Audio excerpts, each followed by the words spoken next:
اعوذ باللہ من الشیطان الرجیم بسم اللہ الرحمن الرحیم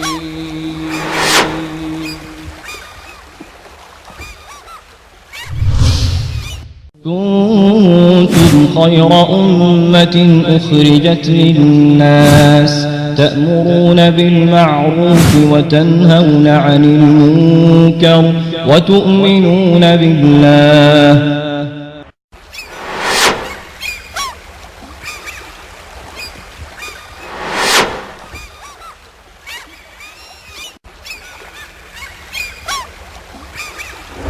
إن الله وملائكته يصلون على النبي يا أيها الذين آمنوا صلوا عليه وسلموا تسليما.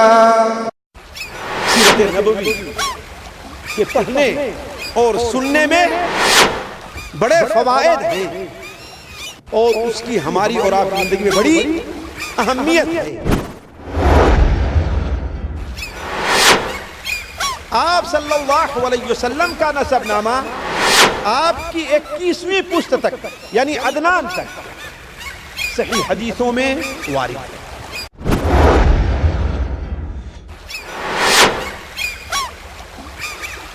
دنیا کا سب سے افضل اور سب سے اللہ تعالیٰ کے نزدیک محبوب نسب نامہ یہی خاندان یہی ہے.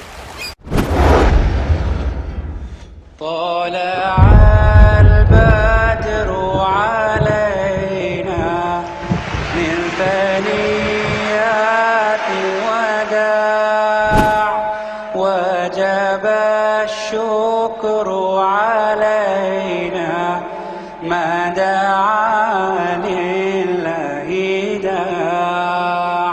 طلع البدر علينا من ثنيات الوداع وجب الشكر علينا ما دعا لله داع. أيها المبعوث فينا جئت بالأمر المطاع جئت شرا. معزز حاضرین، آج بڑی ہی ہماری خوش نصیبی کا یہ زرین موقع کہ اللہ کے فضل و کرم احسان عظیم سے اور مکتب توعیۃ الجالیات الغات کے تعاون کے ساتھ ایک اہم ترین دورہ، ایک اہم ترین سلسلہ وار دروس، خطابات، بیانات بعنوان سیرت النبی صلی اللہ علیہ وسلم کے اہم خد و خال شروع کیا جا رہا ہے. حاضرین، یہ حقیقت ہم سب پر آیا اور بیاں ہے کہ موضوع سیرت النبی صلی اللہ علیہ وسلم سیرت نگاری اور سیرت بیانی کہ لازوال سلسلہ ابتدا سے جاری اور ساری ہے. جب سے قرآن مجید کا نزول ہوا سیرت نگاری شروع ہو گئی. صحابہ کرام رضوان اللہ علیہ مجمعین نے سیرت سنا اور سیرت بیان کیا، محدثین نے بیان کیا، فقہاء نے بیان کیا. ایک نہ ختم ہونے والی کڑی اور اسی کڑی کا ایک سلسلہ اور اسی زنجیر کی ایک کڑی ہمارا یہ درس، ہمارا یہ پروگرام، ہمارا یہ اجلاس. یہ خوش نصیبی ہے کہ جو بھی اللہ کے رسول صلی اللہ علیہ وسلم کی سیرت پہ کچھ سنے اور کچھ بولے، کچھ لکھے اور کچھ پڑھے. یہ رتبہ بلند ملا جسے مل گیا ہر مدعی کے واسطے دار و رسن کہاں. یہ ہماری خوش نصیبی ہم سمجھتے ہیں. سیرت النبی صلی اللہ علیہ وسلم ایک مسلم کا عقیدہ، ایک مسلم کی ابتدا اور اختتام، جس کے بغیر ایک مسلمان نہیں ہو سکتا. سیرت النبی صلی اللہ علیہ وسلم، جس کے بارے میں اللہ رب العالمین کا فرمان، اعوذ باللہ من الشیطان الرجیم، بسم اللہ الرحمن الرحیم، لقد کان لکم فی رسول اللہ اسوۃ حسنہ، اور قرآن نے فرمایا وما ارسلناک الا رحمۃ للعالمین۔ دنیا میں جہاں کہیں کا رہنے والا مسلمان ہو، جبکہ عالمین کے لقب سے چرند و پرند، جن و انس، ہر ایک سیرت النبی صلی اللہ علیہ وسلم کے دائرے کار میں شامل اور داخل ہو جاتے ہیں۔ انس تو انس، جن تو جن، چرند و پرند بھی سیرت رسول صلی اللہ علیہ وسلم کے دائرے میں شامل ہو جاتے ہیں۔ اور اسی خوش نصیبی کے ساتھ ہم یہ دورہ اور یہ سلسلہ وار دروس، سلسلہ وار بیانات اور خطابات شروع کرنے جا رہے ہیں، اور سونے پر سہاگ جس کو کہا جائے کہ اس خدمت کو انجام دے رہے ہیں۔ میری مراد میرے اور آپ کے استاذ فضیلت الشیخ مقصود الحسن فیضی حفظہ اللہ، مدیر مسئول اردو دنیا کی معروف ترین اردو ویب سائٹ، اسلامی ویب سائٹ www.islamidawah.com۔ آپ کی شخصیت محتاج تعارف نہیں ہے، بہرحال ہماری خوش نصیبی ہے کہ شیخ جیسی شخصیت ہمارے درمیان موجود ہے، اور شیخ کے ذریعے اللہ رب العالمین یہ خدمت لینا چاہ رہا ہے کہ سیرت النبی صلی اللہ علیہ وسلم پر، اس کے اہم خد و خال پر، اس کے حقائق پر، اس کے وعظ و نصیحت پر، اور مختلف گوشوں سے سیرت الرسول صلی اللہ علیہ وسلم کے اہم باب، اہم خد و خال ہمارے درمیان آ جائیں۔ تو حاضرین، ایک بڑی ہی مفید ترین چیز یہاں پر شروع کی جا رہی ہے، سیرت النبی صلی اللہ علیہ وسلم کا یہ لازوال سلسلہ، اور اسی کی ایک کڑی یہاں پر شروع ہے۔ ختم کروں گا، ایک نام مصطفیٰ ہے کہ بڑھ کر گھٹا نہیں، ایک نام مصطفیٰ ہے کہ بڑھ کر گھٹا نہیں، ورنہ ہر عروج میں پنہا زوال ہے۔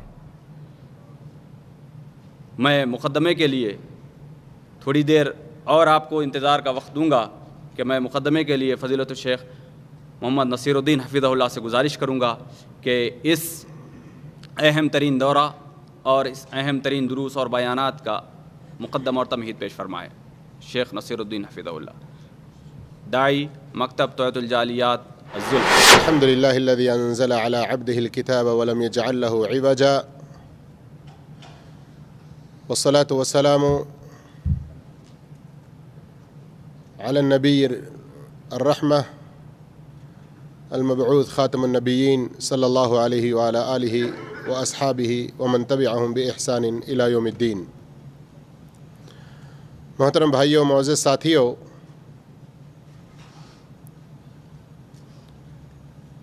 انسان کی یہ فطرت ہے کہ اسے کسی کام کے کرنے کے لیے کہا جائے تو صرف حکم اور کہنے سے بڑھ کر عملی نمونہ اس کے سامنے پیش کیا جائے تو وہ اس چیز کو قبول کرنے میں اور اس چیز کو قبول کر کے اس پر عمل کرنے میں اس کا ایک اثر خاص ہوتا ہے۔ اسی لیے اللہ رب العالمین نے ہدایت کی تعلیمات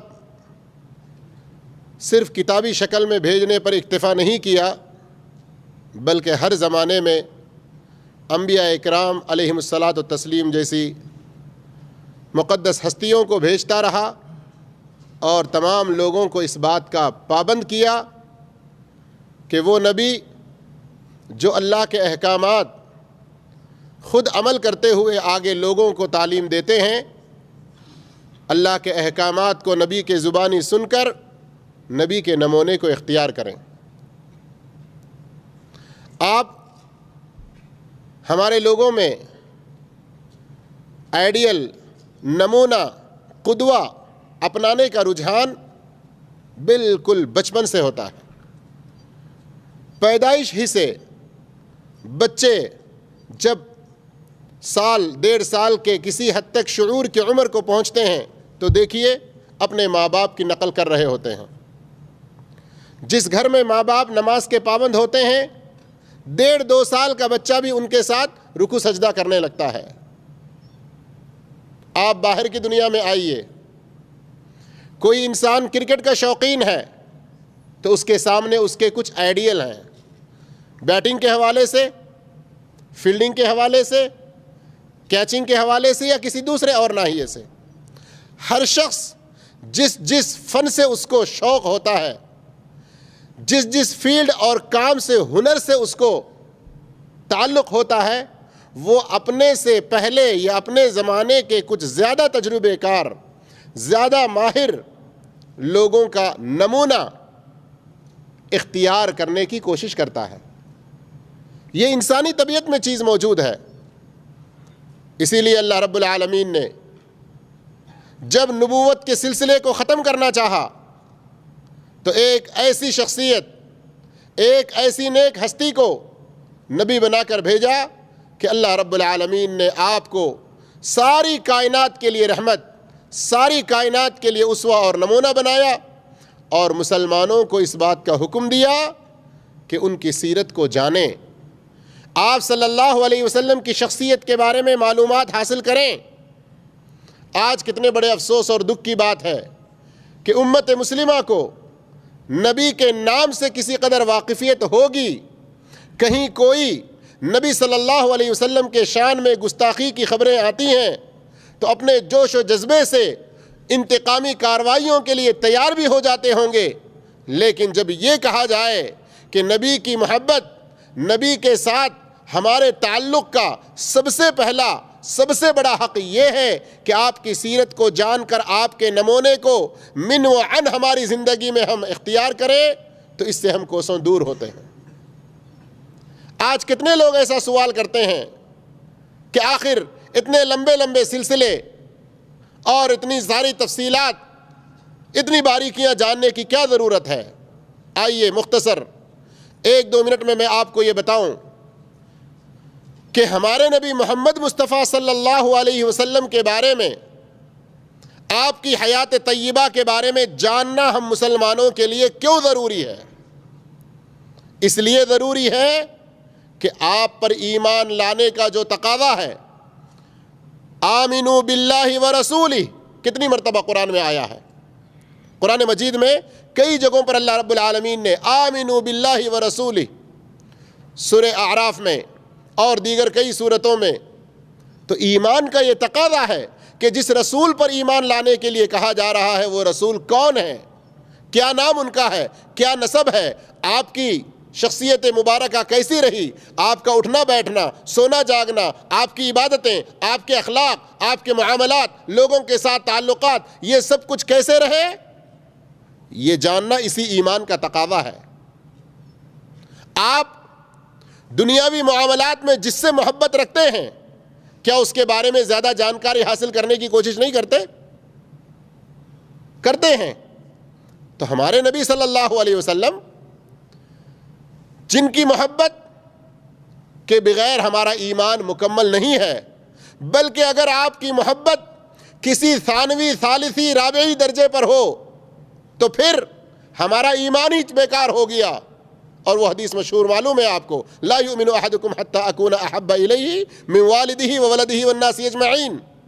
تو پھر آپ کی محبت کا یہ تقاضا ہے. قرآن میں اللہ نے کیا فرمایا, انما ولیکم اللہ ورسولہ, اللہ تمہارا دوست ہے, تمہارا ولی ہے.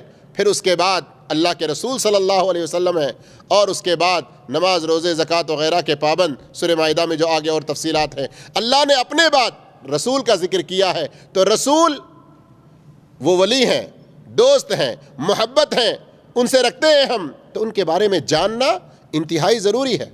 اس کے بغیر ہمارا ایمان اور ہماری محبت کے دعوے یہ سب بیکار ہو جاتے ہیں.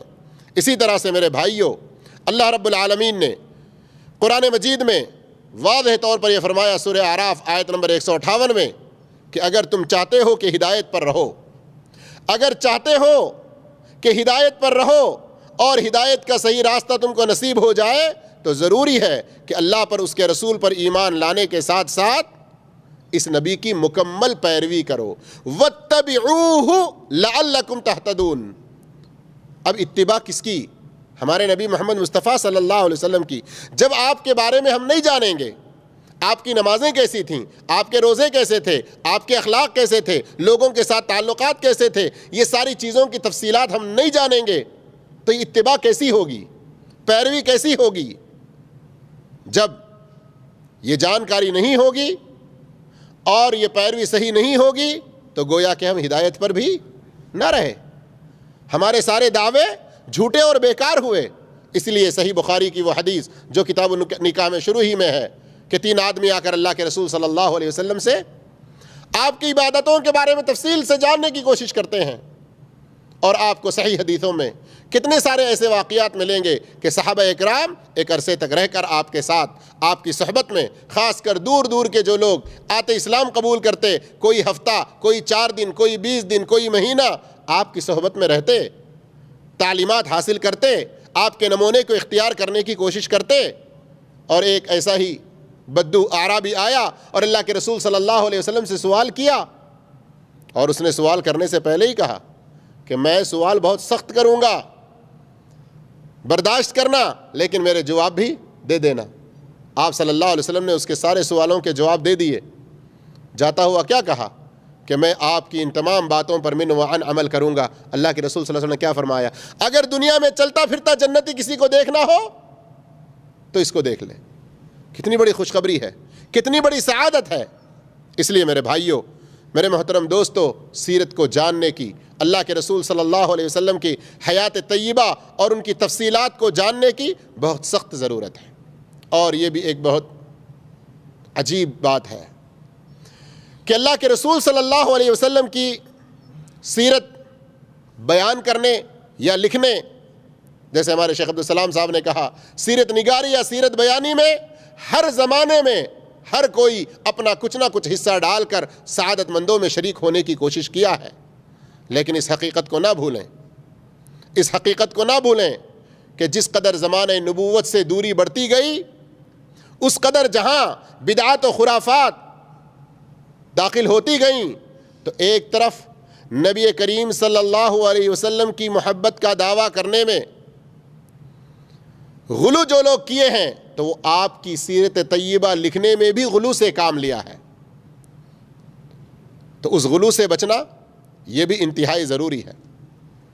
اور کچھ دوسرے مستشرقین جیسے لوگ آپ صلی اللہ علیہ وسلم کی سیرت کو کسی اور انداز سے لکھے ہیں تو بہت سارے حقائق اور بہت ساری اہم چیزوں کی طرف انہوں نے توجہ نہیں دی، یا ان کے بارے میں ایک تشکیک، شک و شبہ کا ذہن قاری کے دل میں ڈالنے کی کوشش کی. ان سے بھی بچنے کی انتہائی ضرورت ہے. سیرت کا صحیح ماخذ اللہ کی کتاب قرآن مجید اور نبی کریم صلی اللہ علیہ وسلم کی صحیح احادیث ہے. اور الحمدللہ آج ہم فضیلت الشیخ مقصود الحسن حفظہ اللہ جن سے سیرت کے اس سلسلے کو سننے کا آغاز کرنے جا رہے ہیں، الحمدللہ چونکہ شیخ موجود ہیں اس لیے شیخ کے سامنے تعریف کرتے ہوئے اپنے منہ پہ مٹی ڈال لینے کا یہ کام درست نہیں ہے. لیکن مختصراً شیخ حفظہ اللہ جو صوبہ اتر پردیش کے ایک ایسے گھرانے میں جن کا پہلے ہی سے ماشاء اللہ سلف سے تعلق رہا ہے، قرآن و حدیث سے خاص شغف رہا ہے، اسی لیے ہم دیکھتے ہیں کہ بالخصوص ان کے 2 بھائی شیخ ظفر الحسن اور شیخ قاری نجم الحسن، ان کے بیانات ہم آئے دن ہندوستان اور اس کے باہر امارات اور عرب ممالک اور دوسری جگہوں پر سنتے رہتے ہیں. شیخ محترم کی فراغت جامعہ فیض عام جو موناد بھنجن میں ہے سن 1976 میں ہوئی. سن 1976 میں اور 1414 ہجری سے آپ فضیلت الشیخ امین المکتبہ کی حیثیت سے یہاں اپنی ایک ڈیوٹی انجام دیتے ہوئے اللہ کے فضل و توفیق سے ہفتے میں کئی دن مختلف پروگرام اسی شہر الغات میں اور اس کے علاوہ پورے مملکہ بھر میں مختلف جگہوں سے آپ کو کالیں آتی ہیں، آپ کو دعوت نامے آتے ہیں اور مختلف جگہوں پر آپ بیانات دینے جاتے ہیں۔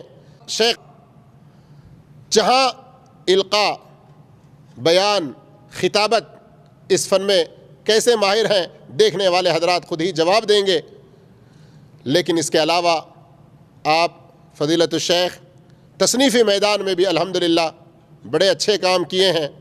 اس سلسلے میں فراغت کے کچھ ہی عرصے بعد ہندوستان میں سلف کے خلاف ائمہ اربعہ کے بارے میں، خاص کر اہل حدیث حضرات کے بارے میں کہ وہ ائمہ اربعہ کی قدر نہیں کرتے اور ان کی گستاخی کرتے ہیں، اور بہت کچھ ان کے بارے میں ایک شخص نے لکھا تھا، میں نہیں چاہتا کہ نام لوں کہ کسی عقیدت مند کو تکلیف ہو، لیکن بہرحال شیخ رحمہ اللہ نے قرآن و حدیث کی روشنی میں، قرآن و حدیث کی روشنی میں مسئلے کو واضح کیا۔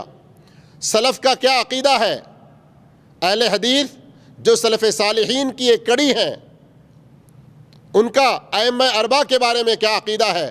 اباطیل حقانی کے نام سے کتاب لکھی اور فضیلت الشیخ صفی الرحمن مبارک پوری رحمہ اللہ نے اس کا ایک بہترین مقدمہ بھی لکھا۔ یہ کتاب شیخ کے 1404 ہجری میں یہاں آنے سے پہلے ہی پرنٹ ہو چکی تھی۔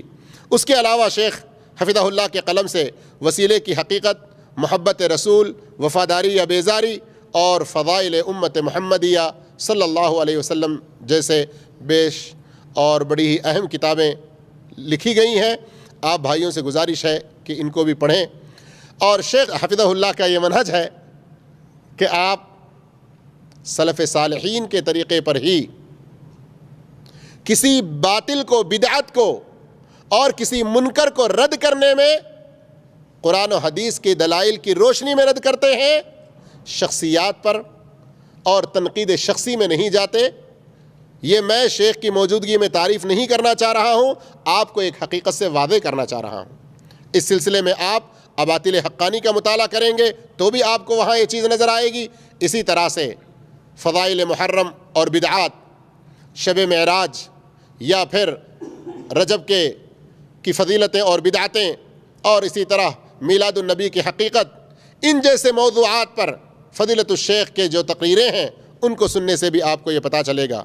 میں بتانا یہ چاہتا ہوں ان سب چیزوں کی روشنی میں کہ سیرت کا درس بھی قرآن و حدیث کی روشنی میں ایسی علمی شخصیت سے قرآن و حدیث کے منہج پر، سلف کے منہج پر رہتے ہوئے جو بیان کریں، باطل اور محبت میں غلو کرتے ہوئے موضوعات کو نہ لے کر صحیح احادیث کی روشنی میں، قرآن آیات کی روشنی میں جو سیرت پیش کی جائے اس کو ہم سننے کی کوشش کریں۔ اللہ رب العالمین سے دعا کرتے ہیں اللہ تعالیٰ اس سلسلے کو جاری و ساری رکھے، اور اس کے اختتام پہنچنے تک اللہ رب العالمین ہم کو بھی پابندی سے بغیر کسی تھکاوٹ کے برابر حاضر ہوتے ہوئے سننے کی توفیق عطا فرمائے، اور اس کو پیش کرنے میں اور اس کو ریکارڈ کرنے میں اور اس کو آگے پہنچانے میں جن جن بھائیوں کا حاضر اور غائب جس طریقے سے اس میں مدد ہے، اللہ تعالیٰ ان سب کو نیک اجر اور اجر عظیم سے اللہ رب العالمین والا مال فرمائے۔ جزاکم اللہ خیر، والسلام علیکم ورحمۃ اللہ وبرکاتہ۔ الحمد للہ رب العالمین الرحمن الرحیم مالک یوم الدین،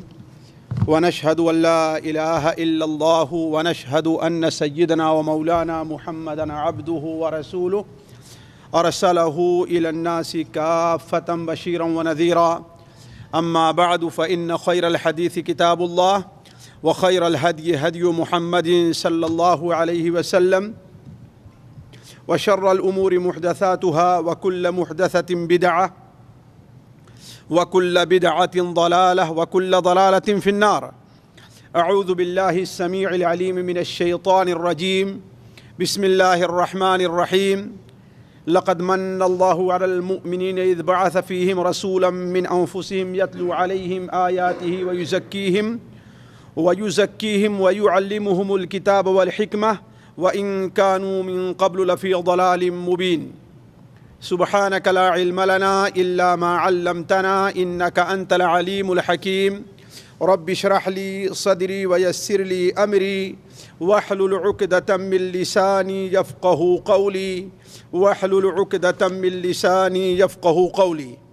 عزیز ساتھیوں، قابل احترام دینی بھائیوں، السلام علیکم ورحمۃ اللہ وبرکاتہ۔ نبی کریم صلی اللہ علیہ وسلم کی سیرت ایک ایسا موضوع ہے جس پر بیان کرنا، جس پر کچھ لکھنا اور اس سے متعلق کچھ بیان کرنا ساتھیوں ایک بڑا ہی مشکل کام ہے، اس لیے کہ نبی کریم صلی اللہ علیہ وسلم کی سیرت کسی بڑے کی سیرت نہیں ہے۔ نبی کریم صلی اللہ علیہ وسلم کی سیرت کسی حاکم کی سیرت نہیں ہے۔ نبی کریم صلی اللہ علیہ وسلم کی سیرت کسی ولی کی سیرت نہیں ہے۔ نبی کریم صلی اللہ علیہ وسلم کی سیرت ایک ایسی ذات کی سیرت ہے جسے نہ صرف یہ کہ سننا ثواب کا کام ہے، اس کا پڑھنا ثواب کا کام ہے، بلکہ اہم چیز یہ ہے کہ اس سیرت کے مطابق انسان اپنی زندگی کو کس طریقے سے بنائے۔ اگر اس نقطے سے الگ ہٹ کر کے آپ صلی اللہ علیہ وسلم کی سیرت بیان کی گئی یا سنی گئی تو سچ پوچھئے کہ آپ صلی اللہ علیہ وسلم کے اوپر ظلم ہوگا، آپ صلی اللہ علیہ وسلم کے ساتھ انصاف نہیں ہوگا اور نہ آپ کا حق ادا کیا جائے گا۔ آپ صلی اللہ علیہ وسلم کی سیرت کوئی عام سیرت نہیں ہے۔ آپ صلی اللہ علیہ وسلم کی سیرت انسان اگر سنتا ہے اور پڑھتا ہے تو اس لیے سنے اور پڑھے کہ اسے ہماری ایمانی زندگی کے اندر کیا فائدہ ہو رہا ہے۔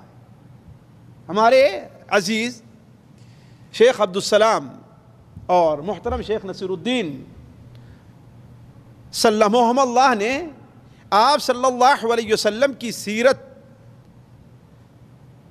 سے متعلق ہمیں کیا دروس، کیا سبق، کیا عبرتیں ملتی ہیں اس طرف اشارہ کیا ہے، لیکن دو ایک چیزیں بڑی اہم ہیں، مقدمے کے طور پر میں اس کا ذکر کرنا چاہتا ہوں۔ پہلی چیز یہ کہ نبی کریم صلی اللہ علیہ وسلم کی سیرت خصوصی طور پر اس وقت جس دور سے ہم گزر رہے ہیں، ہر شخص اگر حقیقت ایمان کی سمجھتا ہے تو وہ ایمان کی کمزوری کی شکایت کر رہا ہے کہ اس کا ایمان کمزور ہے۔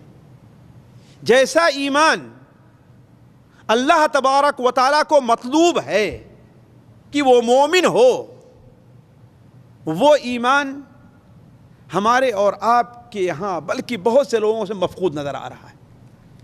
سیرت نبوی کے پڑھنے اور سننے کا سب سے بڑا فائدہ ایک یہ ہوگا ساتھیوں کہ آپ صلی اللہ علیہ وسلم کی سیرت پڑھنے سے، سننے سے ایمان کو تازگی ملتی ہے، ایمان کو تقویت حاصل ہوتی ہے، ایمان کو بڑھوتری ملتی ہے، ایمان کے اندر اضافہ ہوتا ہے۔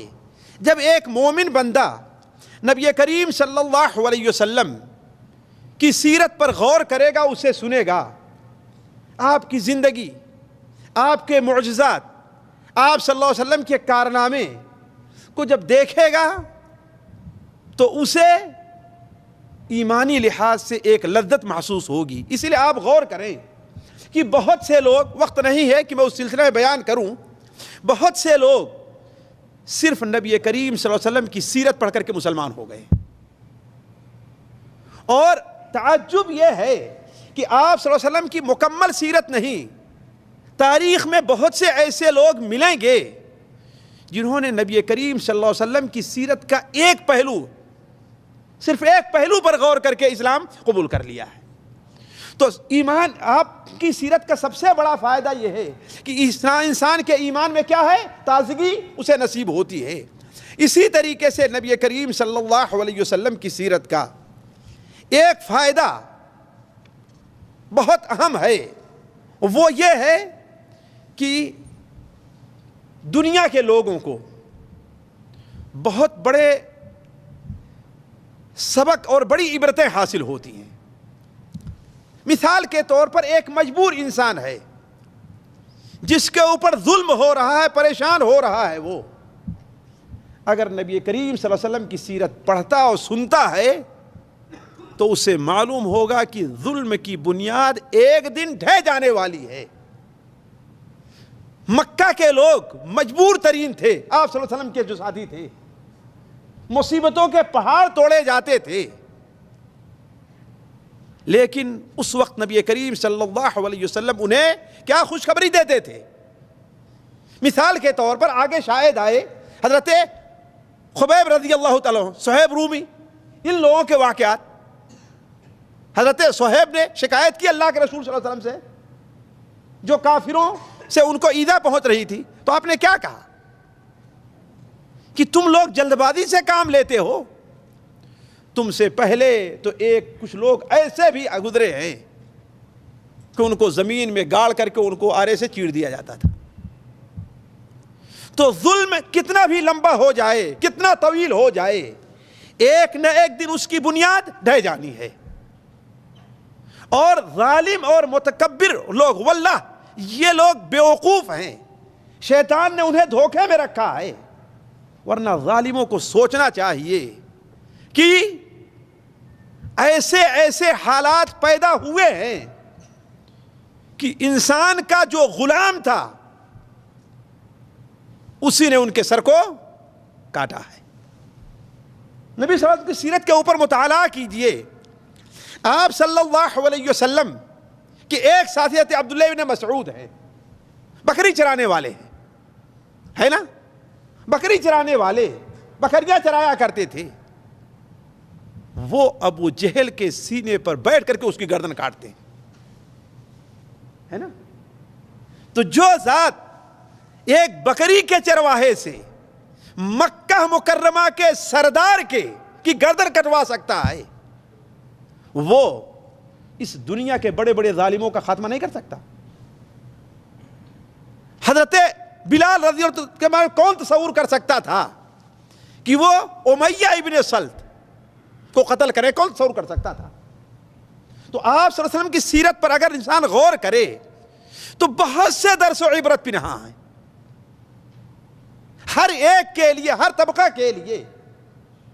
اسی طریقے سے ساتھیوں، نبی کریم صلی اللہ علیہ وسلم کی سیرت کا مطالعہ کرنے سے ایک اور چیز میں بعض اہم موجودہ چیزوں سے متعلق توجہ دلاؤں گا کہ ایک بڑا فائدہ یہ ہے کہ آپ صلی اللہ علیہ وسلم کی سیرت اگر انسان پڑھے شروع سے لے کر کے صحیح طور پر اور سنے تو صحابہ کرام کے بارے میں اس کے دل میں محبت کے جذبات پیدا ہوتے ہیں کہ ابو بکر ہوں، عمر ہوں، عثمان ہوں، علی ہوں، رضی اللہ تعالی عنہم اجمعین، آخر انہوں نے نبی کریم صلی اللہ علیہ وسلم کی کس طریقے سے مدد کی اور کیسی خدمت کی، حتیٰ کہ اپنی جان کی پرواہ نہیں رہا کرتی تھی۔ آپ صلی اللہ علیہ وسلم کی سیرت، آپ کی ہجرت کا انسان قصہ پڑھے تو حضرت ابوبکر رضی اللہ تعالیٰ عنہ کبھی آپ کے آگے چلتے تھے، کبھی پیچھے رہتے تھے۔ پوچھا گیا کیوں؟ کہا اے اللہ کے رسول صلی اللہ علیہ وسلم، جب مجھے یہ خطرہ ہوتا ہے کہیں دشمن آگے نہ بیٹھا ہو تو میں آگے بڑھ جاتا ہوں آپ کے، اور جب یہ خطرہ آتا ہے کہ پیچھے سے آپ پر کوئی حملہ نہ کر دے تو آپ کے پیچھے آ جاتا ہوں۔ تو جو ذات آپ صلی اللہ علیہ وسلم کی اس قدر خدمت کر رہی ہو، اس کے بارے ہمارے دل میں کے اندر محبت کی جذبہ ابھرے گا کہ نہیں ابھرے گا؟ اس کے برخلاف وہ بدبخت لوگ، منحوس اور سعادت و نیک بختی سے محروم لوگ، جو ان لوگوں کہ اس وقت مسلمانوں نے کیسے زندگی گزاری ہے اور کس طریقے سے دشمن سے نپٹے ہیں، اور یہ یقین مان لے کہ عزت اگر ہے تو کس میں ہے؟ اسلام میں ہے، اور نبی کریم صلی اللہ علیہ وسلم کی پیروی میں ہے۔ اگر ہم عزت ڈھونڈنا چاہیں آپ سے دور ہٹ کر کے، آپ کی پیروی سے کنارہ کش ہو کر کے، تو اسے کہیں بھی اس شخص کو عزت ملنے والی نہیں ہے۔ اسی لیے ایک شخص نے بڑی خوب بات کہی کہ دوسری قوموں کے لیے ترقی یہ ہے کہ وہ آگے بڑھتا جائے، بڑھتا جائے، بڑھتا جائے، یہاں تک کہ چاند پر پہنچ جائے، اور ایک مسلمان کے لیے عزت اور ترقی یہ ہے کہ وہ پیچھے ہٹتا جائے یہاں تک کہ صحابہ کرام کی صف میں جا کر کے کھڑا ہو جائے.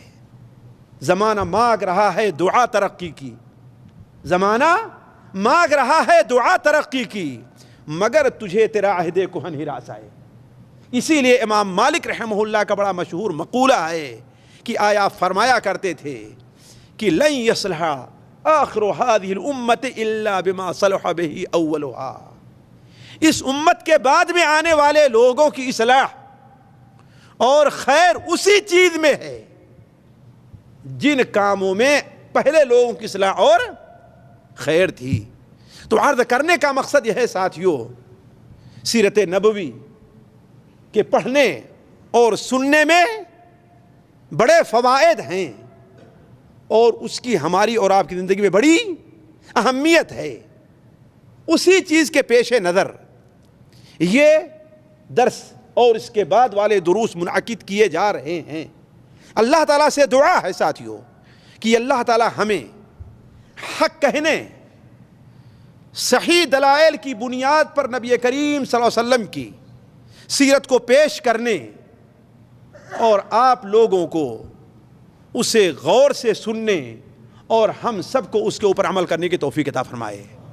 میں یہ کوشش کروں گا کہ نبی کریم صلی اللہ علیہ وسلم کی سیرت سے متعلق جو بات کہی جائے، جو بات بھی پیش کی جائے، اس میں اولاً یہ التزام کیا جائے کہ وہ ثابت ہو.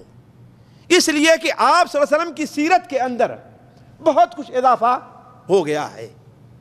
دوسری چیز جس بات پر میں توجہ دوں گا اور چاہوں گا کہ آپ بھی غور کریں کہ مثال کے طور پر آج ایک حصہ ہم نے سیرت کا آپ کے سامنے پیش کیا، اس پر ہم اور آپ ذرا یہ غور کریں گے کہ یہ آج کا درس ہم نے سن تو لیا ہے، لیکن آخر ہمیں اس سے کیا سبق ملتا ہے. کیا آپ صلی اللہ علیہ وسلم کی سیرت بڑی اچھی لگی، ہمیں واقعات بڑے اچھے لگے، کیا یہ اتنا کافی ہے؟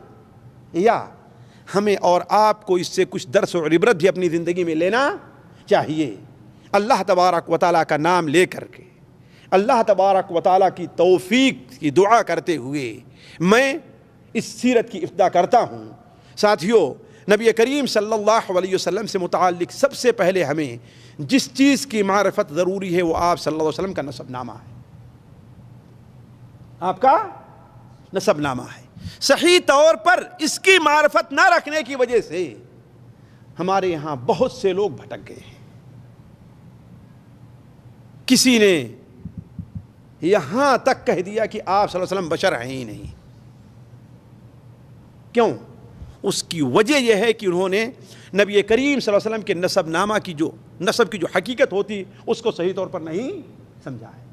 نبی کریم صلی اللہ علیہ وسلم آپ کا نام جیسا کہ معلوم ہے اور پیدائش کے وقت یا ختنے کے وقت آپ کا نام رکھا گیا وہ محمد ہے. آپ صلی اللہ علیہ وسلم کے والد کا نام عبداللہ بن عبد المطلب بن ہاشم بن عبد مناف. آپ صلی اللہ علیہ وسلم کا نسب نامہ آپ کی 21ویں پشت تک یعنی عدنان تک صحیح حدیثوں میں وارد ہے. لیکن عدنان سے لے کر یہ تو یقینی ہے کہ عدنان حضرت اسماعیل کی اولاد سے تھے. عدنان حضرت اسماعیل کی اولاد. اسماعیل حضرت ابراہیم علیہ السلام کے بیٹے تھے.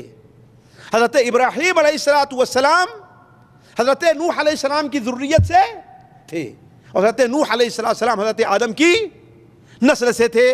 اور حضرت آدم کو اللہ تبارک و تعالیٰ نے کس سے پیدا کیا تھا؟ مٹی سے پیدا فرمایا اور اپنے دست مبارک سے پیدا فرمایا. حضرت آدم علیہ السلام سب سے پہلے بشر ہیں اور نبی کریم صلی اللہ علیہ وسلم بھی انہی کی نسل اور ذریت سے ہیں. لہذا آپ کو حضرت آدم علیہ السلام سے الگ کر دینا کہ آدم علیہ السلام کو تو بشر کہنا اور آپ کو بشر نہ کہنا، میں نہیں سمجھتا کہ حقیقت سے اس کا کوئی تعلق ہے. تو آپ صلی اللہ علیہ وسلم کا نسب نامہ حضرت عدنان تک بالکل صحیح ثابت ہے. اس کے بعد عدنان سے لے کر کے حضرت اسماعیل تک کتنے پشتیں ہیں، کتنے اجداد ہیں، اس کا ثبوت صحیح طور پر نہیں ہے۔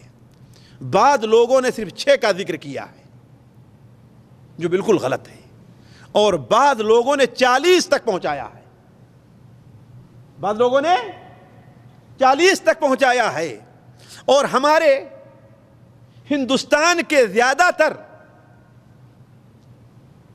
سیرت نگار، خاص طور پر علامہ منصور پوری رحمہ اللہ، علامہ شبلی نعمانی رحمہ اللہ، اور استاد محترم صفی الرحمن مبارک پوری رحمہ اللہ، یہ لوگ اسی کو راجح قرار دیتے ہیں کہ عدنان اور حضرت اسماعیل علیہ السلام درمیان کتنے لوگ تھے؟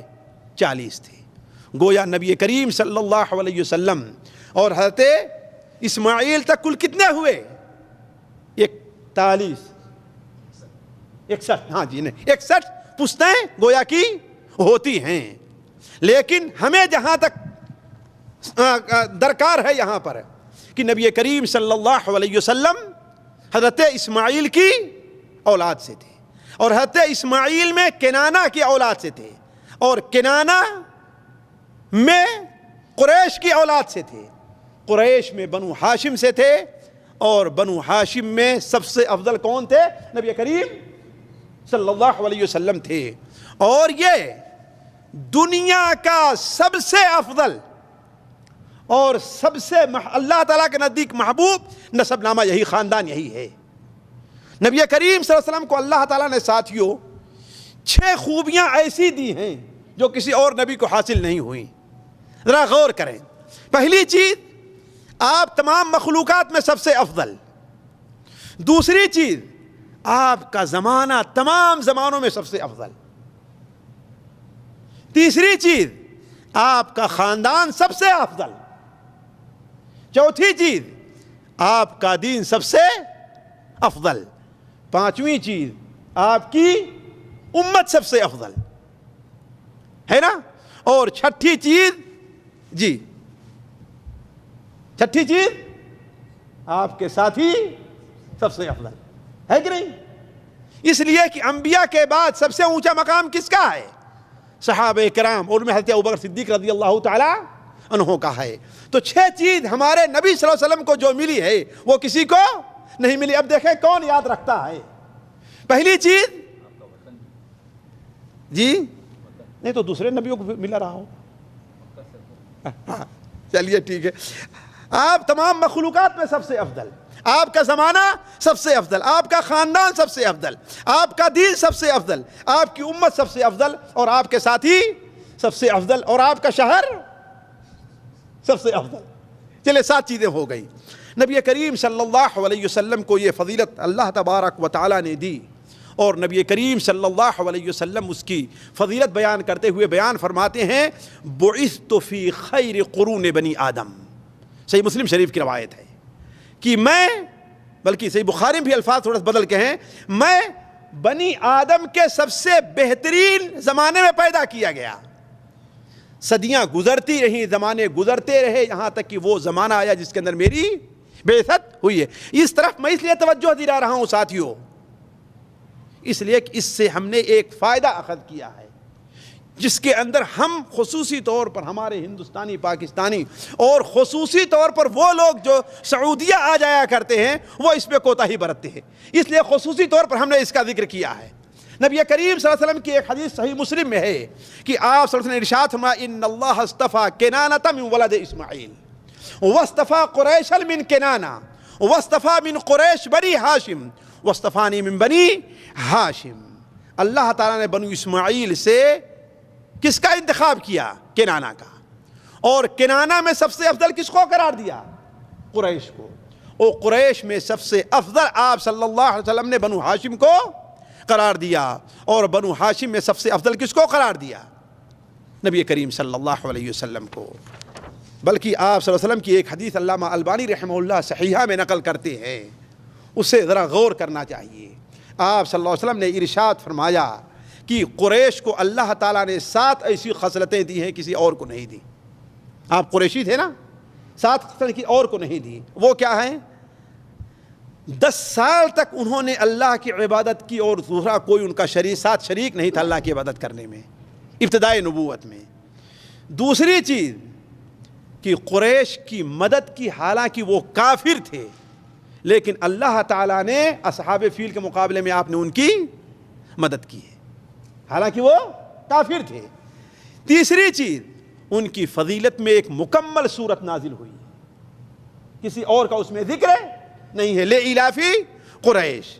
اور چوتھی چیز اللہ تبارک و تعالی نے ان میں نبوت رکھا ہے، انہی میں خلافت رکھا ہے، انہی میں حجابہ خانہ کعبہ کی ذمہ داری رکھی ہے، اور انہی میں سقایا حاجیوں کو پانی پلانے کا ذمہ دار انہی کو بنایا ہے. تو آپ صلی اللہ علیہ وسلم نے ارشاد فرمایا کہ اللہ تعالیٰ نے قریش کو یہ فضیلت دی ہے. اور ایک بہت بڑی فضیلت جو نبی صلی اللہ علیہ وسلم کو حاصل ہے، کسی اور کے بارے میں دعوے سے نہیں کہی جا سکتی بات، وہ کیا کہ آپ صلی اللہ علیہ وسلم نے ارشاد فرمایا کہ حضرت آدم علیہ السلام سے لے کر کے یا مجھ سے لے کر حضرت آدم علیہ السلام تک جو میرے خاندان کا سلسلہ ہے اس میں کسی نے زنا نہیں کیا ہے،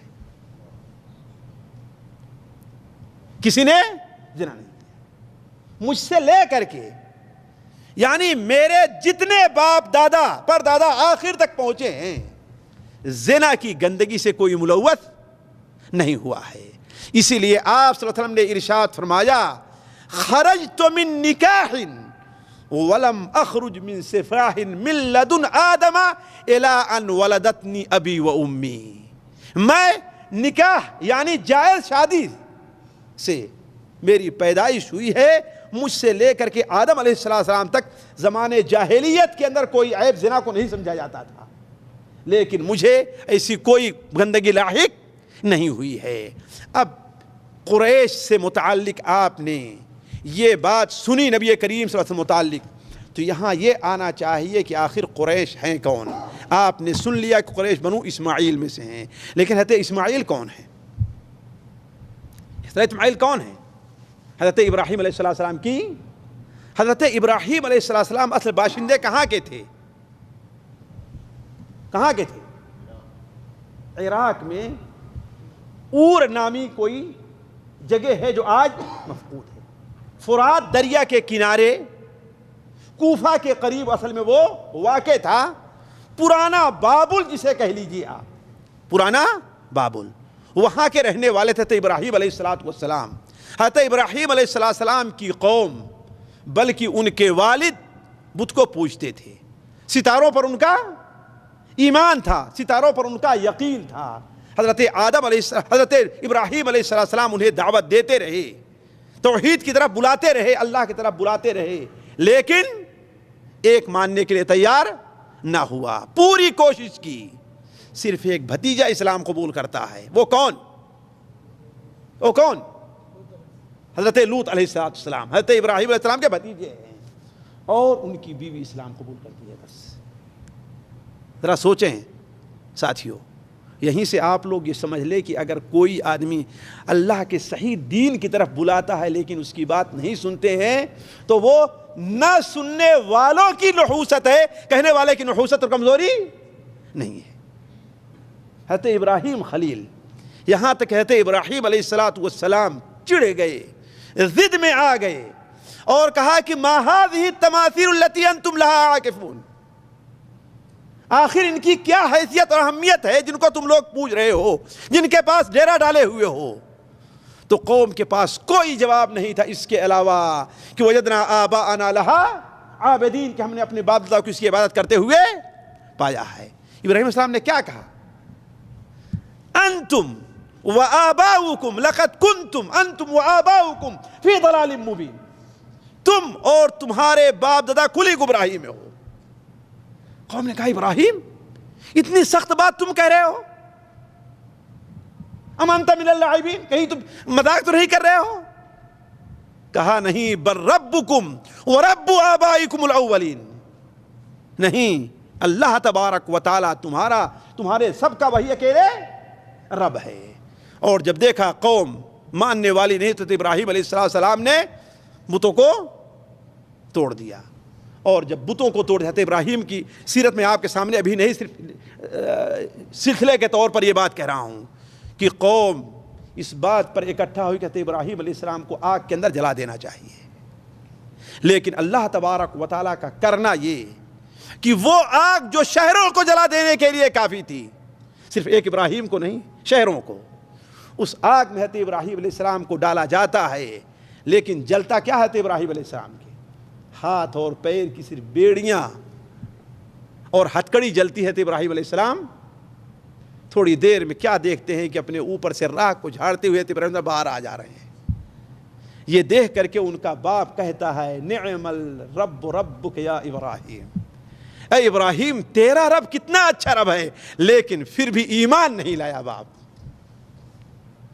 یہ اقرار کیا کہ تیرا رب کتنا اچھا رب ہے، لیکن پھر بھی ایمان. تو ابراہیم علیہ السلام نے کہا اس کا مطلب ہے کہ اب اس شہر میں رہنا ہمارے لیے مناسب نہیں ہے. چنانچہ وہاں سے چلے اور آج حدود سوریہ اور ترکیہ پہ ایک جگہ حران واقع ہے، وہاں پر آئے. وہاں سے ہجرت کر کے کہاں آ گئے؟ فلسطین. 3 آدمی ہجرت کر رہے تھے. وہ کون؟ حضرت ابراہیم، حضرت لوط اور حضرت سارہ. آپ صلی اللہ علیہ وسلم حضرت آپ علیہ السلام نے فلسطین میں اپنا ڈیرا ڈالا اور وہیں ڈیرا ڈال کر کے مشرق اور مغرب دین دعوت کرنے نکل گئے. یہاں تک کہ مصر پہنچے. مصر کا حاکم فرعون جس کا لقب تھا، اس کے پاس جاتے ہیں تو اس نے دور ہی سے دیکھا تو حضرت ابراہیم علیہ السلام کی بیوی جو بڑی خوبصورت تھی ان کے اوپر ہاتھ ڈالنا چاہا، لیکن اللہ تبارک و تعالیٰ نے انہیں بچا لیا. قصہ لمبا ہے، آپ لوگوں نے سنا ہوگا. اور اتنا متاثر ہوا کہ حضرت ہاجر جو اس کی بیٹی یا بعض روایات میں ہے اس کی لونڈی اس طریقے سے تھی کہ اس حاکم نے عین شمس کے حاکم کے اوپر حملہ کر کے اس کی بیٹی کو اپنے پاس لایا تھا. گویا ایک بادشاہ کی بیٹی حضرت ہاجر تھی، ان کو حضرت ابراہیم کی خدمت، حضرت سارہ کی خدمت کے لیے دے دیا. حضرت ابراہیم کی عمر اس وقت ساتھیوں 70 سے اوپر تھی، 80 کے قریب پہنچ رہی تھی، اور ابھی تک کوئی اولاد نہیں تھی. کوئی اولاد. یہیں پر ساتھیوں رک کر کے یہ دیکھنا چاہیے کہ جابر کون ہے اور مجبور کون ہے. آدمی کتنا بڑا ہو جائے، کتنا عظیم ہو جائے، لیکن اللہ کے فیصلے کے سامنے کیا ہے؟ وہ مجبور ہے، اس کا کوئی بس نہیں چلتا. حضرت ابراہیم علیہ السلام گئے تھے دعوت دینے کے لیے. حضرت سارہ پر اس نے ہاتھ ڈالنا چاہا، لیکن حضرت سارہ کس کو؟ اب ہاجر کو اپنے ساتھ میں لے کر کے آتی ہیں. حضرت ہاجر آئیں تو حضرت سارہ نے کہا اب مجھ سے تو اولاد ہونے کی امید نہیں، اس لیے کہ میں بوڑھی ہو گئی ہوں، لہذا اس لونڈی کو میں آپ کو ہبہ کر دیتی ہوں، آپ شاید اللہ تعالیٰ اس سے آپ کو کوئی اولاد دے دے. تو انہی کے بطن سے حضرت اسماعیل کی پیدائش ہوئی تھی.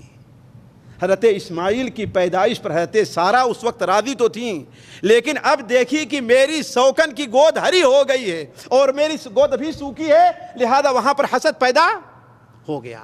اور حسد نے یہ شکل اختیار کر لیا کہ قسم کھا لیا کہ ہاجر کے 3 عضو کو ضرور میں کاٹوں گی.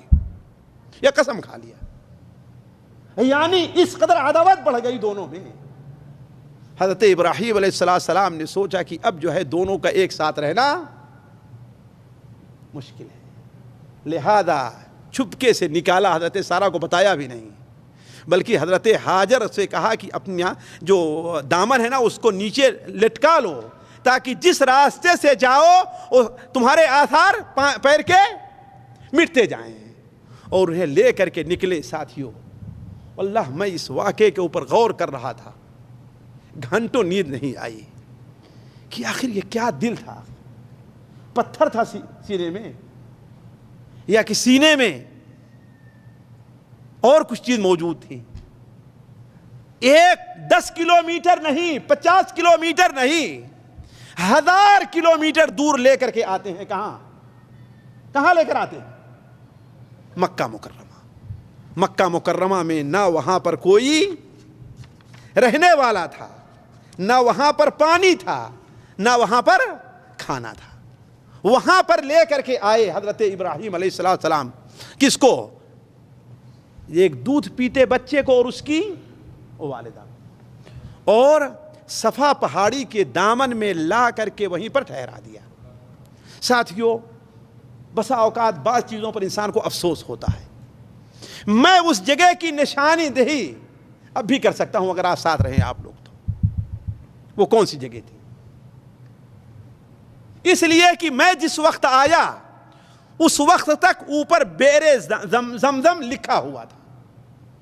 خانے کعبہ کے دروازے سے یا خانے کعبہ سے مشرق جنوب کی جانب میں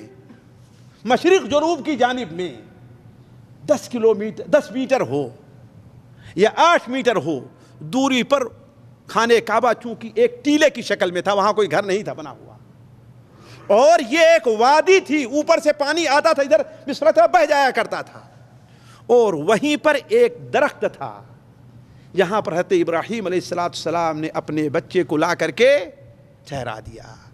یہاں صحرا ہی صحرا تھا، چٹانیں ہی چٹانیں تھیں. جناب ہاجرہ یا ایک بچہ 2 ہی جانے تھے. دور تک دسیوں کلومیٹر بلکہ سینکڑوں کلومیٹر آپ چلے جائیے، کہیں پر کوئی آدمی وہاں پر رہتا نہیں تھا، کوئی نہیں تھا. صرف ایک درخت تک تھا، اسی کے نیچے حضرت ابراہیم علیہ السلام نے اپنے ایک لوتے بیٹے، دودھ پیتے بیٹے اور اس کی والدہ کو وہاں پر. اور تعجب یہ ہے کہ بتایا نہیں کہ تمہیں کہاں لے جا رہا ہوں. یہ تعجب دیکھیں. اور اس پر بھی تعجب یہ دیکھیں حضرت ابراہیم علیہ السلام، حالانکہ عمر کتنی تھی حضرت ابراہیم علیہ السلام کی؟ 80 سے اوپر تھی. سوچئے اس وقت میں انسان اپنے بچے کی طرف کس قدر مائل ہوتا ہے. آپ لوگ جوان ہیں، سوچیں بچے کی محبت کیسے ہوتی ہے. سوچیں آپ، ہے کہ نہیں؟ چیئے جائے کہ باپ کتنی عمر کا ہو چکا ہے، اور اب امید بھی اللہ تعالیٰ کی قدرت سے کوئی چیز بڑی نہیں، لیکن اب امید نہیں ہے کہ دوسری. اتنی دعاؤں کے بعد ایک بچہ ملا ہے تو وہیں پر اس کو ٹھہرا دیا، وہاں پر اس کو بیٹھا دیا اور پیچھے کی طرف مڑے. وہ کون؟ صفا اور مروہ کے بیچ سے جو راستہ حجون کا نکلتا ہے، عتیبیہ جہاں آج کل ہے، اس طرف سے نکلے. حضرت ہاجر پریشان ہو گئی کہ یہ کیا ہو رہا ہے، آخر ہمیں کچھ بولا بھی نہیں لیکن چلے جا رہے ہیں. حضرت ہاجر آگے بڑھتی ہیں، آواز دیتی ہیں تو پیچھے مڑ کر کے دیکھتے نہیں بلکہ اور آگے بڑھ گئے. دوسری بار تیسری بار آواز دیا، پھر آخر میں کہتی ہیں کہ کیا یہ حکم آپ کو اللہ تعالیٰ نے دیا ہے؟ لیکن رکے نہیں. کیوں؟ سوچے ہوں گے پیچھے مڑ کر کے دیکھیں گے تو کہیں بچے کی محبت غالب آ جائے گی، کہیں بچے کی محبت غالب آ جائے، اللہ کے حکم میں کہیں بے ادبی نہ ہو جائے اللہ تعالیٰ کے سامنے. پیچھے نہیں مڑے اور وہیں سے کہہ دیا کہ ہاں اللہ تعالیٰ کا یہ حکم ہے. تو اس وقت حضرت ہاجر نے جو حدیث میں مذکور ہے مشہور جملہ کہا، اذن لا یضیعنا اللہ، تب تو اللہ تعالیٰ ہمیں ضائع نہیں کرے گا.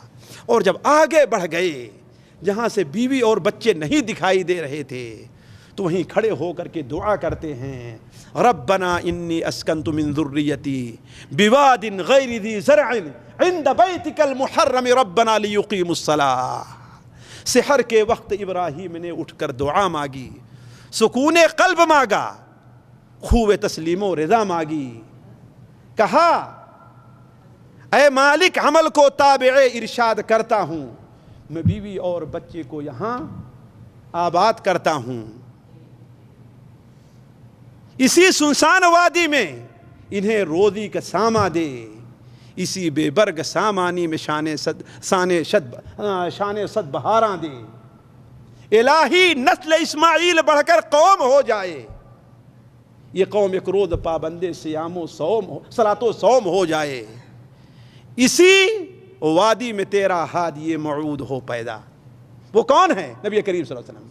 اسی وادی میں تیرا ہادیے معود ہو پیدا، کرے جو فطرت انسان کو تیرے نام پر شیدا، بشارت تیری سچی ہے تیرا وعدہ بھی سچا ہے، بشارت تیری سچی ہے تیرا وعدہ بھی سچا ہے، بس اب تو ہی محافظ ہے، یہ بیوی ہے یہ بچہ ہے، اے اللہ تعالیٰ تیرے حوالے چھوڑ کر کے جا رہا ہوں۔ چلے گئے تھے ابراہیم علیہ السلام، پھر پتہ نہیں کتنے دنوں کے بعد آتے ہیں۔ ساتھیوں حدیث میں جو ملتا ہے 4 بار مکہ آنے کو ان کا ذکر ملتا ہے، بس حضرت ابراہیم علیہ السلام کے کتنا 4 بار مکہ آنے کا۔ ایک بار جب حضرت اسماعیل علیہ السلام اس لائق ہو گئے کہ دوڑیں، کام کریں، بھاگیں، ادھر ادھر آئیں جائیں، جو کہا جا سکتا ہے کہ مشکل سے یہ عمر ان کی 12، 13، 14، 15 سال رہی ہوگی، جسے قرآن میں کہا حتی اذا بلغ معہ السعی۔ ذرا سوچیں واللہ، امتحان دیکھیں کہ وہ دل کیا تھا، آیا پتھر کا دل تھا یا کیا تھا۔ آتے ہیں اللہ تعالیٰ خواب آئے تھے بیٹے کو دیکھنے کے لیے، اسی درخت کے نیچے لیٹتے ہیں تو اللہ تعالیٰ خواب میں کیا دکھاتا ہے کہ بیٹے کو ہم ذبح کر رہے ہیں۔ صبح اٹھے اور بیٹے سے کہا تو بیٹے نے کیا کہا، یا ابت افعل ما تؤمر، ابو اب جان جو اللہ نے آپ کو حکم دیا ہے آپ کر جائیے۔ تو یہ تو پہلی بار کی آمد ہے۔ دوسری بار ایک بار اور آئے جب حضرت اسماعیل، لیکن یہ بات یہاں پہ رہ جائے کہ حضرت اسماعیل علیہ السلام کو جب چھوڑ کر کے گئے تو جو پانی تھا وہ ختم ہو گیا، جو کھجور تھی وہ ختم ہو گئی۔ تو حضرت اسماعیل علیہ السلام کو اسی درخت کے نیچے لٹا کر کے ان کی والدہ جانتی ہیں کہاں گئی، صفا اور مروہ پر آئیں، 7 بار آئی گئیں۔ تو 7ویں بار دیکھتی ہیں بچے کی آواز بند ہے، سمجھی کہ بچہ کیا ہے اب ختم ہو گیا انہوں نے، لیکن وہاں سے کان لگاتی ہیں تو کسی بولنے والے کی آواز ہے، کہتی ہیں تم کون ہو؟ ادھر سے جواب دینے والا جواب دیتا ہے تو کون ہے، تو کون ہے؟ کہتی ہیں کہ میں ہاجر نہیں، میں الفاظ تھے ان کے اس ہاجر ام ولد اسماعیل ابراہیم، میں ہاجر ہوں اسماعیل ابراہیم علیہ السلام کے بیٹے کی ماں ہوں۔ تو فرشتہ نے کہا کہ یہاں پر تمہیں کس کے حوالے کر کے گئے ہیں؟ حضرت جبرائیل تھے، تو کہا اللہ تعالیٰ کے حوالے۔ تو فرشتے نے کہا اگر اللہ کے حوالے کر کے گئے ہیں تو اللہ تعالیٰ ضائع نہیں کرے گا۔ اسی وقت حضرت جبرائیل نے اپنا پیر مارا تھا، یہ جو مشہور حضرت اسماعیل کے ریڑھی کرکڑنے کی وجہ سے پانی نکلا ہے، یہ بات صحیح نہیں ہے۔ حضرت جبرائیل نے وہاں پر اپنے پیر مارا تو وہاں سے چشمہ نکل پڑا ہے، یہی وہ زمزم ہے ساتھیوں۔ اور دنیا کے اندر صرف یہی ایک پانی ہے جو کھانے اور پانی دونوں کا کام دیتا ہے۔ واللہ ایک شخص نے قسم کھا کر کے، اس وقت کے ایک شخص قسم کھا کر کے کہا کہ 5 دن تک میں مستقل خانے کعبہ میں صرف زمزم کا پانی پی کر کے رہا ہوں، اور کہا واللہ مجھے اور کچھ کھانے کی ضرورت محسوس نہیں۔ اور صحیح مسلم شریف میں حضرت ابو ذر کا قصہ ہے کہ 1 مہینہ 40 دن تک وہ کہتے ہیں یہاں تک کہ میرے پیٹ کی شکن جو تھی وہ بھی ختم ہو گئی، اتنا موٹا ہو گیا میں زمزم کا پانی پی کر کے۔ تو یہ اکیلا وہ پانی ہے جو کھانے اور پانی دونوں کا کام دیتا ہے، بیماروں کے لیے شفا تو ہے بھی۔ تو اللہ تعالیٰ حضرت ہاجر حضرت اسماعیل کو ان کی اس قربانی کے عوض ایک ایسا پانی دیا کہ انہیں کھانے کی ضرورت نہیں تھی، وہی پانی ان کے کھانے اور کا کام دونوں دیتا رہا۔ تو حضرت ابراہیم علیہ السلام جب تیسری بار آئے ہیں تو حضرت اسماعیل یہاں پر موجود نہیں تھے۔ ان کی بیوی سے پوچھا اسماعیل کہاں ہیں؟ تو کیا کہا کہ شکار کے لیے گئے ہیں۔ کہا تمہارا کھانا کیا ہے؟ کہا پانی اور گوشت ہے۔ حضرت اور کہا کیسے گزر بسر ہو رہا ہے؟ تو اس نے کچھ حالات کی شکایت کی، تو کہا میرا سلام کہنا اور کہہ دینا کہ اپنے گھر کی ڈیوڑی بدل دیں، یعنی تجھے طلاق دے دیں۔ اس لیے کہ نبی کے عقد میں جس بیوی کو رہنا چاہیے وہ کیا ہے؟ ایک شکر گزار بیوی رہنا چاہیے۔ اسی لیے ساتھیوں علماء کہتے ہیں اگر کسی کو ایسی عورت ملتی ہے جو عورت اس کے دین کے راستے میں رکاوٹ بنتی ہو، دین کے راستے میں رکاوٹ بنتی ہو، اور فرائض میں نہیں صرف مستحبات میں ترقی کرنے میں دین کے سلسلے میں، تو اسے طلاق دے دینا مستحب ہے. اسے طلاق دے دینا کیا ہے؟ مستحب ہے. تو حضرت ابراہیم علیہ السلام دوبارہ حضرت اسماعیل جب آئے، بی بی نے کہا تو اس کو طلاق دے دیا. اس کے بعد جرہم کی ایک اور عورت سے شادی کیا جن کے والد کا نام مضاد ابن عمرو تھا. جرہم کے، اس لیے جرہم کا قبیلہ آ کر کے وہاں پر آباد ہو گیا تھا. میں جان بوجھ کر کے چھوڑتے رہا ہوں اس لیے کہ یہ میرا ابھی موضوع نہیں ہے. اصل یہ چیز تھی کہ حضرت اسماعیل علیہ السلام جو اللہ کے رسول صلی اللہ علیہ وسلم کے خاندان تھے وہ کیسے یہاں پر آئے. ایک اور شادی کی حضرت ابراہیم دوبارہ تیسری بار آئے تو ان سے پوچھا اسماعیل کہاں گئے؟ کہا اس بار بھی شکار کے لیے گئے. ذرا سوچیے، آپ تعجب کریں گے اور مجھے بھی تعجب ہے کہ حضرت اسماعیل کہاں، حضرت ابراہیم کہاں سے جاتے تھے؟ فلسطین سے جاتے تھے. لیکن چونکہ اللہ تبارک و تعالیٰ کو کچھ اور منظور تھا اور ذمہ داری اپنی دعوت اور تبلیغ کی تھی، لہذا 2 دن 4 دن رک کر کے بیٹے کا انتظار نہیں کیا. بیٹے کا انتظار نہیں کیا. بیٹا موجود نہیں ہے، ملاقات نہیں ہوئی تو ٹھیک ہے سلام کہنا اور چھوڑ کر کے چلے گئے. اور جب چوتھی بار آئے تو بیٹا ایک درخت کے نیچے بیٹھ کر کے تیر بنا رہا تھا. باپ کو دیکھا تو آ کر کے چمٹ گیا. دونوں ایک دوسرے سے چمٹ گئے اور مدت کے بعد ملاقات ہوئی تھی، رونے لگے. تو کہا کہ ابراہیم، اللہ تعالیٰ نے مجھے یہاں گھر بنانے کے لیے کہا ہے، گھر بنانے کے لیے کہا، اسماعیل گھر بنانے کے لیے کہا ہے، کیا تمہاری مدد کرو گے؟ تو باپ اور بیٹے مل کر کے وہاں پر ایک گھر تیار کیے جو آج کیا کہلاتا ہے؟ خانہ کعبہ کہلاتا ہے. حضرت اسماعیل علیہ السلام کو اس گھر کے بنانے کے بعد، جہاں تک میرا اندازہ ہے، اللہ تعالیٰ نے نبوت سے نوازا، نبوت سے نوازا. اور بنو جرہم جو آباد تھے اور آپ کی اولاد جو قریب میں تھی ان کی طرف نبی بنایا اور رسول بھی بنایا. وَاذْكُرْ فِي الْكِتَابِ إِسْمَاعِيلَ إِنَّهُ كَانَ صِدِّيقًا وَاذْكُرْ فِي الْكِتَابِ إِسْمَاعِيلَ إِنَّهُ كَانَ صَادِقَ الْوَعْدِ وَكَانَ رَسُولًا نبیہ. کتاب میں حضرت ابراہیم اسماعیل کا بھی ذکر کرو. یہ پکے سچے وعدے تھے، جو وعدہ کرتے تھے اسے پورا. اللہ نے خصوصیت ان کی بیان کی. باپ سے کہا آپ مجھے ذبح کیجئے، صبر کا وعدہ کیا اور صبر کر گئے. باپ نے کہا کہ گھر بناؤ، ساتھ دیا، صبر کیے. حتیٰ کہ تفسیر کی کتابوں میں آتا ہے کہ اس قدر وعدہ کے سچے تھے کہ ایک بار ایک شخص نے ان سے کسی چیز کا مطالبہ کیا، وہ کہے کہ ٹھیک ہے میں دیتا ہوں، وہ کہا ذرا میرا انتظار کریں میں آتا ہوں. وہ شخص گیا اور بھول گیا. دوسرے یا تیسرے دن آتا ہے تو اسماعیل کو ہی پر پاتا ہے. انہو کان صادق الوعد وکان رسولا نبیہ، رسول بنایا. حضرت اسماعیل علیہ السلام اس گھر کے متولی ٹھہرے. حضرت اسماعیل کو اللہ تعالیٰ نے 12 بیٹے دیے. کتنا؟ جس میں بڑے نابد تھے یا قیدار تھے. ان دونوں میں کوئی ایک بڑا تھا. اللہ کے رسول صلی اللہ علیہ وسلم قیدار کی اولاد سے تھے. حضرت اسماعیل کی عمر تقریباً 135 سال یا اس کے لگ بھگ تھی جب ان کا انتقال ہوا. تو ان کے دونوں بیٹے یکے بعد دیگرے اس گھر کے متولی بنے ہیں. ان کے انتقال کے بعد ان کے نانا مضاد ابن عمرو اس گھر کے متولی ہوئے. اب اس طریقے سے اس گھر کی ذمہ داری بنو اسماعیل سے نکل کر کے کہاں چلی گئی؟ جرہم میں چلی گئی. اور تقریباً 2 سال تک رہی ہے. حالات جب گزرتے گئے، اصل مرکز سے دوری ہوتی گئی تو بنو جرہم نے حاجیوں پر ظلم کرنا شروع کیا. ظلم کرنا شروع کیا اور بنو اسماعیل کا اس میں کوئی حصہ نہیں دیا. لہذا بنو اسماعیل کی ایک قبیلے بکر ابن وائل یا بکر ابن عدنان نے خزاعہ کے ایک قبیلے کے ساتھ مل کر کے بنو جرہم کے اوپر حملہ کیا اور انہیں یہاں سے نکال بھگایا. اب وہ لوگ بنو جرہم کے جب جانے لگے تو انہوں نے کہا کہ اب کیا کرنا چاہیے؟ ظاہر بات یہاں سے جا رہے ہیں تو کچھ کر کے جانا چاہیے.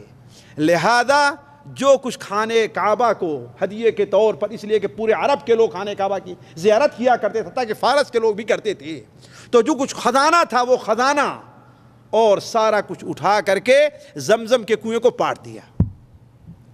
زمزم کنویں کو پاٹ کر کے چلے گئے. اب خزاعہ جب اس شہر کے اس گھر کے جب والی بنے ہیں تو خزاعہ یہ کوئی اچھے متولی ثابت نہیں ہوئے. انہی کے زمانے میں مکہ مکرمہ کے اندر شرک پھیلا.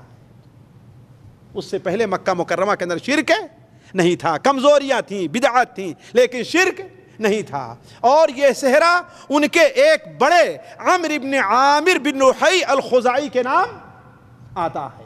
نبی کریم صلی اللہ علیہ وسلم کا ارشاد صحیح بخاری شریف میں ہے کہ ہم نے عمرو بن عامر کو جہنم کے اندر دیکھا کہ اپنی ہتھیلیاں گھسیٹ رہا ہے. کیوں؟ اس لیے کہ اس نے سب سے پہلے دین ابراہیمی کو بدلا تھا. یہ خزاعہ مکہ مکرمہ اور بیت اللہ کے والی بنے رہے تقریباً 500 سال یا اس کے اور کچھ دنوں تک, بلکہ بعض لوگ 300 سال کہتے ہیں. 300 سال کہتے ہیں.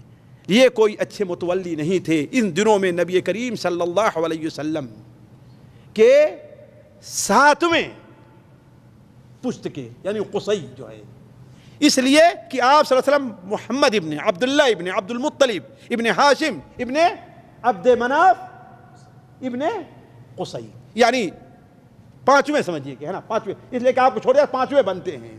انہوں نے اس کو محسوس کیا کہ اس کے حقدار زیادہ کون ہیں؟ ہم ہیں. لہذا بنو قزاعہ اور دوسرے سے مل کر کے اس گھر کو ان سے چھینا. ان گھر کی بڑی لمبی لڑائی ہوئی, میں اس طرف تفصیل میں نہیں جانا چاہتا. اور جب گھر ان کے قبضے میں آ گیا تو یہاں پر انہوں نے اس گھر کی ذمہ داری سنبھالی. قصی نے دار الندوہ انہوں نے قائم کیا تھا. دار الندوہ کہاں تھا؟ کوئی بتا سکتا ہے؟ میرا جہاں تک اندازہ ہے آپ لوگ حتیم کے پاس کھڑے ہوں, حتیم جانتے ہیں نا, حتیم کو اپنے پیچھے کریں تو سامنے آپ کو کیا دکھتا ہے؟ میدنا کی طرح. یہ مقام تھا دار الندوہ کا. دار الندوہ وہیں پر قائم کیا جہاں پر فیصلے ہوتے تھے, گویا ان کی پارلیمنٹ تھی. حاجیوں کے کھلانے کا, پلانے کا, لے آنے کا, لے جانے کا سارا انتظام کیا.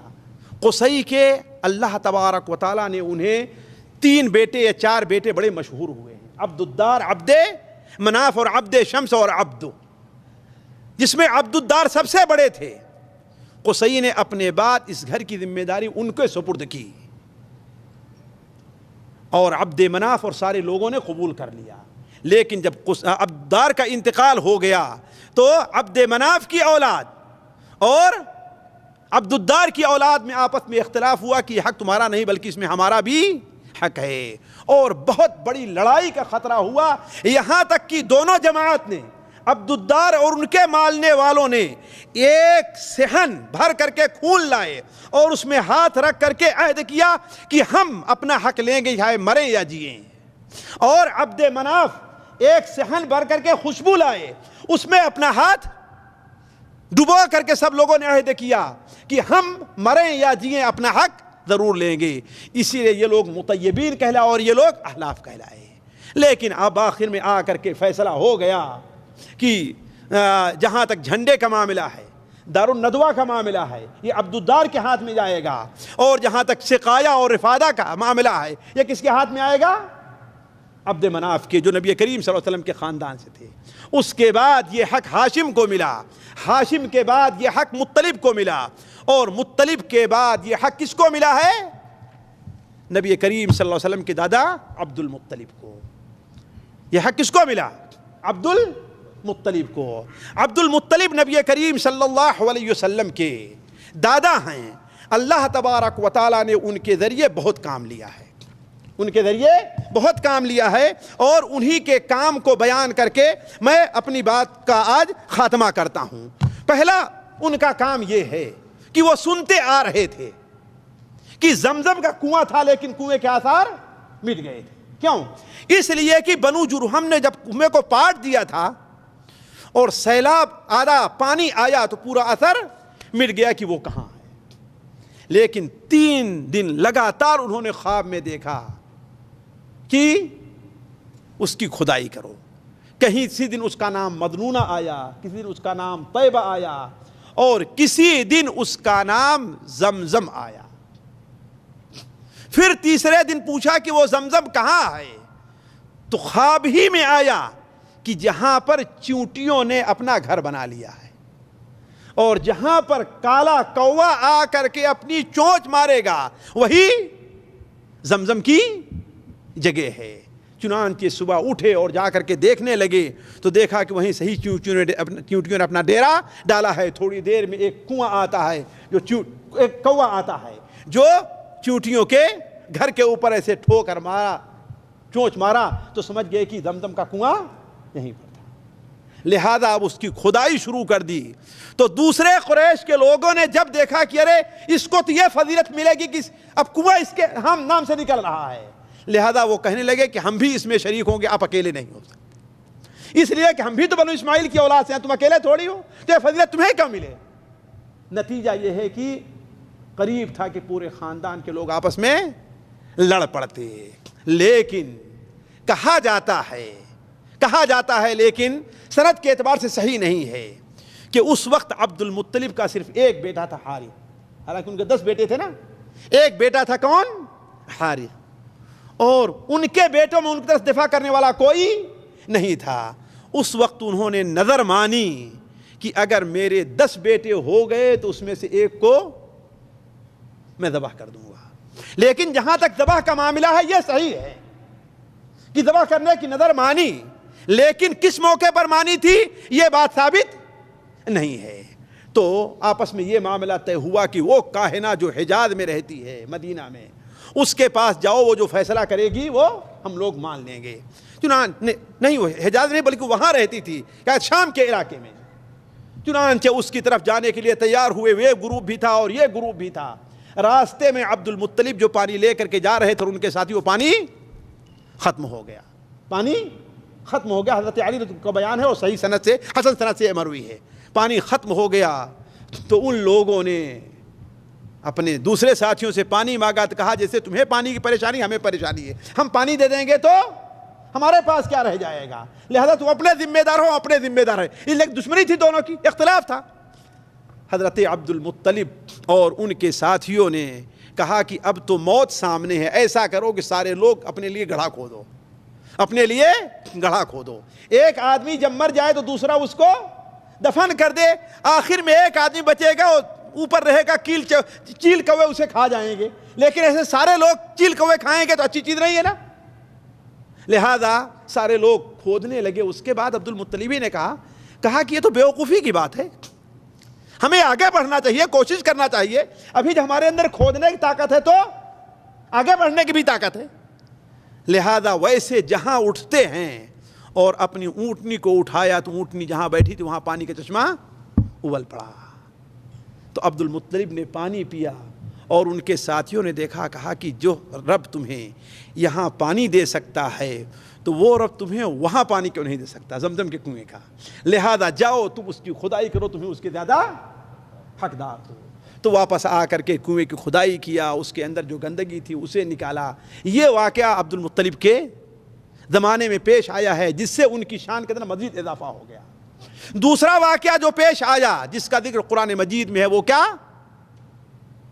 ہاتھیوں، اصحاب الفیل کا واقعہ، اصحاب فیل کا واقعہ کہ ابرہہ نے یمن میں ایک گھر بنایا اور کہا کہ لوگ اب اس گھر کی، چونکہ عرب کے لوگ غریب تھے، کمزور تھے اور حکومت ان کی طرف مستقل کوئی حکومت نہیں کر پاتا تھا، البتہ کبھی یمن والے آئے ان کے اوپر حملہ کر دیے، کبھی شام کی طرف سے آئے، کبھی فارس والے آئے، تو اس نے ایک گھر بنایا، چونکہ نصرانی تھا، کنیسہ بنایا تاکہ لوگ مکہ کو چھوڑ کر کے اس کی، لیکن بجائے اس کے کہ لوگ اس کی زیارت کرتے، ایک بدو بنو کنانہ کا اٹھا اور جا کر کے پیخانہ کر چلایا اس کے اوپر، تو اس پر غصہ ہوا اور کہا جب تک اس گھر کو ڈھایا نہیں جائے گا تب تک۔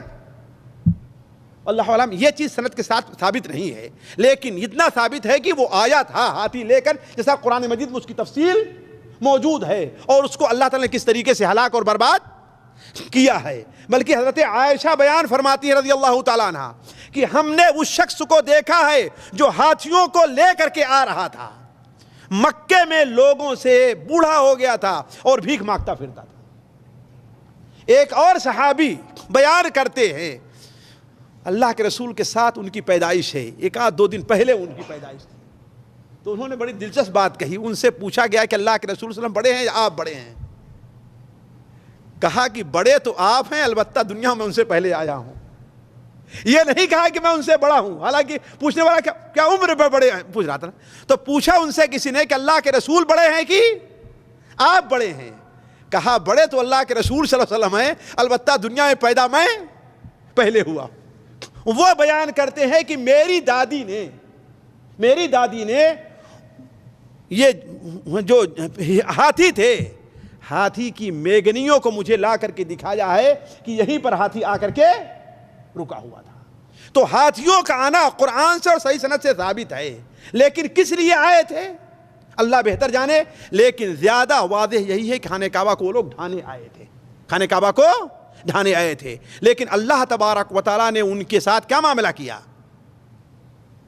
چڑیوں کے چونچ میں اور پیر میں پتھر دیے اور وہ مارتے جاتے تھے اور سارے کے سارے ہلاک ہو کر کے بھاگتے جاتے تھے۔ یہ دو واقعہ پیش آیا جس کی وجہ سے عبد المطلب کی اہمیت لوگوں کے نزدیک کیا ہے؟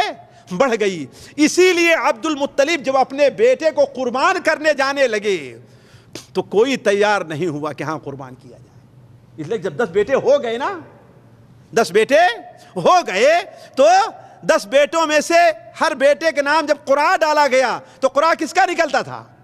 عبداللہ کا، اور سب سے محبوب عبداللہ تھے۔ لیکن جب وہاں پر کھڑے ہوئے ذبح کرنے کے لیے تو سارے بھائی آ گئے اور دوسرے قریش کے لوگوں نے کہا کہ آپ کیا کر رہے ہیں؟ کل یہ سنت بن جائے گی۔ وہ کیسے؟ کہ ہاں ہمارے بڑے نے ذبح کیا لہذا ہر آدمی اپنے بیٹے کو لا کر کے یہاں پر ذبح کر دے گا، ایسا نہیں ہو سکتا ہے۔ تو کہا کیا کیا جائے؟ تو کہا کہ اس کے بدلے اتنے اونٹ، بعض روایات میں کاہنہ سے انہوں نے لوگ پوچھا لیکن وہ صحیح نہیں ہے، البتہ یہ ہے کہ اس کے بدلے 100 اونٹ کو انہوں نے قربان کیا تھا۔ یہ اللہ کے رسول صلی اللہ علیہ وسلم کے والد اس طریقے سے بچے تھے۔ تو کہنے کے رہتے عبد المطلب کے اندر زمانے میں یہ 3 چیزیں ایسی پیش آئی ہیں جس کی وجہ سے ان کا مقام بڑھ گیا تھا۔ اب آج کی مجلس کے پر کو بات ختم کرتا ہوں میں۔ اگلی مجلس میں آپ کے سامنے حضرت عبداللہ کی شادی اور نبی کریم صلی اللہ علیہ وسلم کی پیدائش کے ذکر سے شروع ہوگی، لیکن ختم کرنے سے پہلے جو ہم نے کہا تھا یہ بات یہاں پر ذکر کر دیں کہ آج کے سبق سے ہمیں اور آپ کو کیا سبق ملا درس سے۔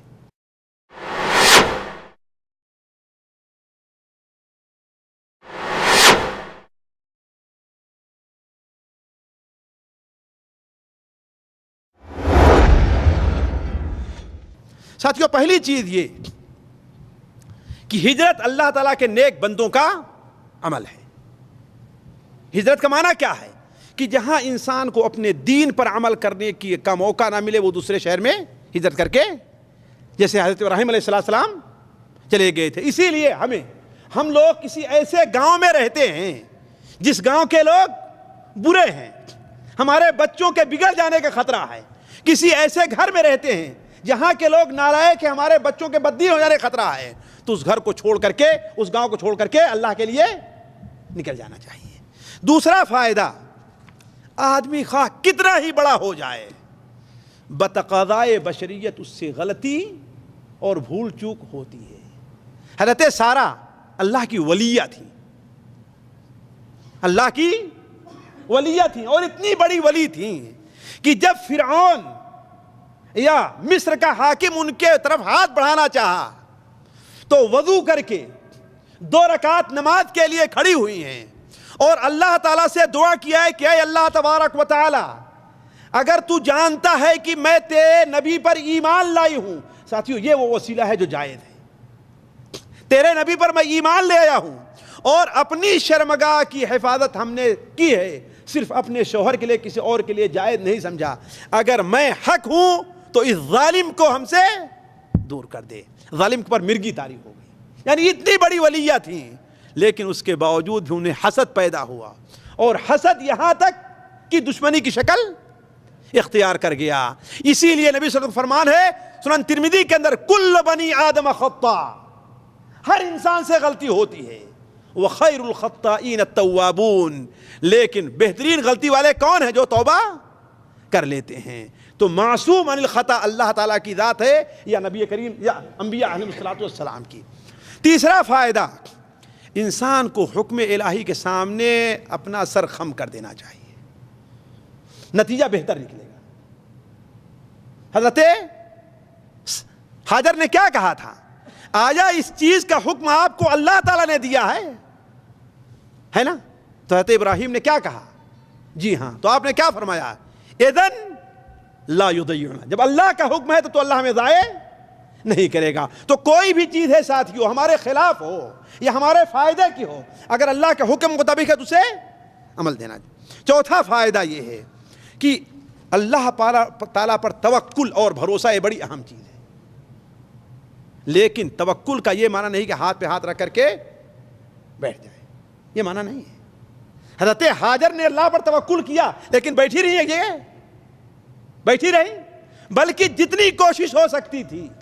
حدیث شریف میں ہے کہ جتنا تیز آدمی دوڑ سکتا ہے پریشان حال، اتنی تیز دوڑتی رہی اور بھاگتی رہی. اس پہاڑ پر گئی، اس پر گئی، اس پر گئی، بچے کے پاس آئی، ہے کہ نہیں ہے؟ تو توکل کا یہ معنی نہیں کہ انسان ہاتھ پاؤں چھوڑ کر کے دھول کر کے بیٹھ جائے. اور پانچواں فائدہ، کسی قوم پر شرک ایک بارگی دھاوا نہیں بولتا ہے. شرک پہلے بدعت ہوتی اور آہستہ آہستہ آہستہ آہستہ آتا. قریش میں شرک اتنا آسانی سے نہیں پیدا ہوا، بلکہ قریش کے اندر شرک جو آیا ہے اس کی اصل بنیاد تبرک بنی. ایسا تبرک جس کی اجازت شریعت نے نہیں دی ہے. وہ کیسے؟ جب قریش کے لوگ مکے سے باہر جاتے تو اپنے ساتھ ساتھ وہاں سے ایک پتھر بھی لے کر کے جاتے بطور برکت کے. آہستہ آہستہ خانے کعبہ کے بدلے اس پتھر کا طواف کرنا شروع کر دیا، یہاں تک کہ وہی پتھر آہستہ آہستہ پوجا جانے لگا ہے. تو شرک کسی قوم میں ایک بارگی نہیں پھیلتا ہے. ساتواں فائدہ، اگر قرینہ موجود ہو تو خواب پر عمل کیا جا سکتا ہے. ویسے خواب کوئی حجت اور دلیل نہیں ہے، لیکن اگر قرینہ موجود ہے، جیسے حضرت ابو طالب کو خواب آیا کہ نہیں آیا؟ عبد المطلب کو خواب آیا، اور خواب ایک دن، 2 دن، 3 دن، جب لگاتار ایک ہی قسم کا خواب آیا ہے، اس چیز کو سمجھ لینا چاہیے. خواب کوئی شرعی حجت نہیں ہے، لیکن علماء کہتے ہیں اگر قرینہ موجود ہے اس پر تو اس پر عمل کرنے میں کوئی حرجہ نہیں ہے، بشرطے کہ کسی شرعی حکم کی مخالفت نہ ہو رہی ہو. اور 8واں فائدہ کہ کافر کا خواب بھی کبھی کبھار سچا ہوتا ہے. حضرت یوسف علیہ السلام نے جس خواب کی تعبیر بیان کی تھی، عزیز مصر، وہ کیا تھا؟ کافر تو تھا نا، لیکن اس کا خواب سچا ہوا کہ نہیں؟ عبد المطلب، ظاہر بات ایک چیز ہم ذہن میں رکھ لیں، نبی کریم صلی اللہ علیہ وسلم کے والدین اس سے اوپر کے لوگ کافر تھے یا کیا، بظاہر یہی ہے، لیکن ہمیں اس سلسلے میں موضوع کو نہیں چھیڑنا چاہیے. لیکن یہاں ایک بات آگے کہ عبد المطلب حالانکہ حالت کفر میں تھے. کیوں؟ انہوں نے اپنے بیٹے کا نام عبد العزہ رکھا تھا، ہے کہ نہیں؟ عبد مناف رکھا تھا اپنے بیٹے کا نام. اسی لیے نام کی ایک اہمیت ہوتی ہے. آپ صلی اللہ علیہ وسلم کے 4 چچا ہیں جنہوں نے نبوت کا زمانہ پایا ہے. 2 مسلمان ہوئے ہیں اور 2 مسلمان نہیں ہوئے. دیکھیے نام کیا یہ فائدہ ہوتا ہے. جن لوگوں کا نام جائز تھا وہ تو مسلمان ہوئے ہیں، جیسے حمزہ اور عباس، اور جن کے نام کے اندر شرک پایا جاتا تھا وہ مسلمان نہیں ہوئے ہیں. ابو لہب اس کا نام کیا تھا؟ جی عبد العزہ تھا، سکا چچا تھا آپ کا عبد العزہ، وہ مسلمان نہیں ہوا. اور ابو طالب ان کا نام کیا تھا؟ اگر مجھ سے بھول ہے تمہارا تھا، ان کا نام عبد الکعبہ تھا، ایسے کچھ تھا. ان کے نام بھی کیا تھا؟ شرک تھا. تو کہنے کا مطلب یہ ہے کہ اللہ تبارک و تعالی کافر کے خواب کو بھی سچا کر دیتا ہے، جیسے حضرت عبد المطلب کا خواب سچا ہوا اور عزیز مصر کا خواب. 9ویں چیز، خارق عادت چیز جو عادت کے خلاف ہے، جسے ہم معجزہ کہہ لیں، کرامت کہہ لیں، خارق عادت چیز کہہ لیں، کبھی کبھار کافر اور مشرک سے بھی ظاہر ہو سکتی ہے. خاص طور پر اگر اس سے کسی حق کی تائید ہوتی ہو تو، حق کی تائید اسے ہم کرامت کا نام کہیں، خارق عادت کا، مدد کا، جو بھی نام کہیں. جیسے اللہ کے رسول صلی اللہ علیہ وسلم کی آمد کے لیے راستہ ہموار کرنا تھا تو ابو عبد المطلب سے کرامت پانی کا نکلنا اور ہاتھی والوں کو ہلاک اور برباد کرنا ہے کہ نہیں ہے. اسی لیے تتاریوں کے زمانے میں تتاریوں نے ایک سخت قسم کے صوفی جو گمراہ تھا اس کو پکڑا، مناظرہ ہوا ان کے سامنے. تو تتاریوں نے کہا کہ ہمارا بت بولتا ہے. کہا کہ میرے سامنے نہیں بولے گا. کہا بولتا ہے. کہا نہیں بولے گا. اور کھڑا ہو گیا اور نہیں بولا. بلکہ اس صوفی نے امام ابن تیمیہ سے کہا کہ تتاریوں کے سامنے تو ہماری کرامت ظاہر ہو جاتی ہے لیکن تمہارے سامنے کچھ ظاہر نہیں ہوتا. تو بسا اوقات اللہ تبارک و تعالیٰ ایک فاسق اور فاجر کی مدد کرتا ہے بڑے مشرک اور بڑے کافر کے مقابلے میں. اس چیز کو سمجھنا چاہیے. اور 10واں فائدہ یہ ہے کہ عرب سے محبت کرنی چاہیے. اس لیے میں کہا شاید کچھ لوگ عرب سے، یہ اہل سنت و جماعت کی بات میں کر رہا ہوں، میں اپنی طرف نہیں کر رہا ہوں. اہل سنت و جماعت کا تقریباً یہ عقیدہ ہے. ان کی قدر کرنی چاہیے، خاص طور پر ان میں جو اہل دین ہو ان سے مزید محبت کرنی چاہیے. اگرچہ ہم یہاں آنے کی وجہ سے ان کے کچھ معاملات کی وجہ سے ہمارے دل میں اور ہماری مجلسیں بلکہ اسی پر جمتی ہی ہیں زیادہ تر. نہیں ساتھیوں، نہیں. ان کے برے برے ہیں لیکن اچھے ان کے اچھے ہیں. جس طریقے سے ہمارا بیٹا برا ہو، ہمارا باپ اگر برا ہے تو اس کا یہ معنی نہیں کہ ہم اس کی برائیاں کرتے پھرے نہیں. اس طریقے عرب کیوں نبی عام طور پر اس وقت عرب جو ہیں وہ بنو اسماعیل سے ہیں. یہ عرب مستعربہ ہیں. عرب عاربہ کم ہیں. عرب عاربہ کم ہیں، زیادہ تر کیا ہے وہ عرب مستعربہ ہیں. انہی کی اولاد اسماعیل کی. اور اللہ کے رسول نے کیا ارشاد فرمایا ہے؟ آپ نے ارشاد فرمایا اللہ تعالیٰ نے مخلوق کو پیدا کیا اور اس کو 2 حصے میں بانٹ دیا. سب سے بہتر حصہ جو تھا اس میں مجھے رکھا ہے. جاندار ہے. پھر ان مخلوق میں یعنی انسانوں کو 2 حصوں میں بانٹا، مومن میں اور کافر میں. جو بہتر تھا اس میں مجھے رکھا. پھر انہیں خاندانوں میں تقسیم کیا. جو بہتر خاندان تھا اس میں مجھے رکھا. پھر انہیں گھروں میں تقسیم کیا. جو بہتر گھر تھا اس میں مجھ کو رکھا ہے. تو نبی کریم صلی اللہ علیہ وسلم کا خاندان عرب، ہمیں ان سے محبت کرنی چاہیے. اسی لیے علامہ البانی رحمہ اللہ نے اور ضعیفہ میں ایک بہترین بات لکھی ہے. انہوں نے لکھا ہے کہ اس میں کوئی شک نہیں ہے کہ جو ہر انسان کو وہی اونچا اتنا مقام ملے گا جتنا اس کے اندر تقویٰ پایا جائے گا. لیکن اس کے ساتھ ساتھ اگر ایک انسان غیر عرب ہے، متقی ہے، اور متقی ایک عرب اتنا ہے تو عرب کو فضیلت حاصل ہوگی. دونوں تقویٰ میں برابر ہیں لیکن یہ بنو اسماعیل کا ہے، بنو اسماعیل کا نہیں ہے تو اسے فضیلت ہوگی بنو اسماعیل کے ہونے کے ناطے. کیوں؟ نبی کریم صلی اللہ تعالیٰ نے ان کی فضیلت بیان کی ہے. اسے علامہ البانی نے کہا کہ یہ دیکھو میں اگرچہ البانی ہوں لیکن الحمدللہ میں مسلمان ہوں، لیکن اہل سنت والجماعت کے قول کے مطابق ہمارا یہ عقیدہ ہے کہ جن سے عرب جن سے عجم سے افضل ہے. ذالک فضل اللہ یؤتیہ من یشاء ربک یخلق ما یشاء ویختار. تیرا رب جو چاہتا ہے پیدا کرتا ہے اور اپنی مخلوق میں سے جس کا چاہتا ہے انتخاب کر لیتا ہے. ساتھیو، اللہ تعالیٰ سے دعا ہے کہ اللہ تعالیٰ ہمیں اور آپ کو مزید سنت کے مطابق عمل کرنے پر چلنے اور اس پر عمل کرنے کی توفیق عطا فرمائے.